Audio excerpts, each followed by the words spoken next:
দুই দফা ঘোষণা, শেষ প্রস্তুতিও। তবুও হচ্ছে না পশ্চিমবঙ্গের জনপ্রিয় সঙ্গীত শিল্পী অনুপম রায়ের ঢাকা কনসার্ট। এই খবরে হতাশ হাজারো ভক্ত।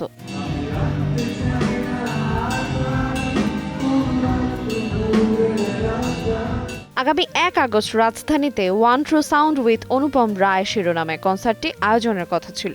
এর আগে গত ২৬ জুন একই কনসার্টের তারিখ ঘোষণা করা হয়, তবে শেষ মুহূর্তে সেটি স্থগিত হয়। নতুন তারিখ দিয়ে আবারও প্রস্তুতি শুরু করে আয়োজক প্রতিষ্ঠান ট্রিপল টাইম কমিউনিকেশন। কিন্তু বুধবার রাতে প্রকাশিত এক সংবাদ বিজ্ঞপ্তিতে আয়োজক প্রতিষ্ঠান জানায় কনসার্টটি আবারও স্থগিত করা হয়েছে।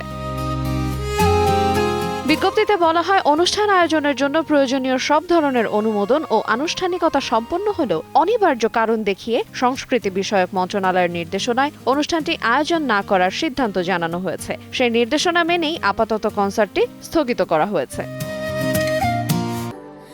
স্যান্ডেলিনা সো, রূপচর্চায় আভিজাত্য। আয়োজক সংস্থার ভাষ্য, এই আকস্মিক সিদ্ধান্তে হতাশ হয়েছেন হাজারো সঙ্গীতপ্রেমী, টিকিটধারী, শিল্পী, স্পন্সর এবং সংশ্লিষ্ট সকলেই। তবে রাষ্ট্রের সিদ্ধান্ত ও সংশ্লিষ্ট কর্তৃপক্ষের নির্দেশনাকে সর্বোচ্চ সম্মান জানিয়েই সিদ্ধান্তটি মেনে নিয়েছেন তারা। এদিকে যারা ইতোমধ্যে টিকিট কিনেছেন তাদের সবাইকে অফিসিয়াল টিকেটিং প্ল্যাটফর্মের মাধ্যমে টিকিটের সম্পূর্ণ মূল্য ফেরত দেওয়া হবে বলেও জানিয়েছে আয়োজক প্রতিষ্ঠান। পরপর দুইবার স্থগিত হওয়ায় অনুপম রায়ের ঢাকার কনসার্ট ঘিরে ভক্তদের দীর্ঘ প্রতীক্ষা এখন অনিশ্চয়তায়। নতুন তারিখ ঘোষণা করা হবে কিনা সেটি এখন দেখার অপেক্ষা। আইরিন আয়াত, সময় সংবাদ।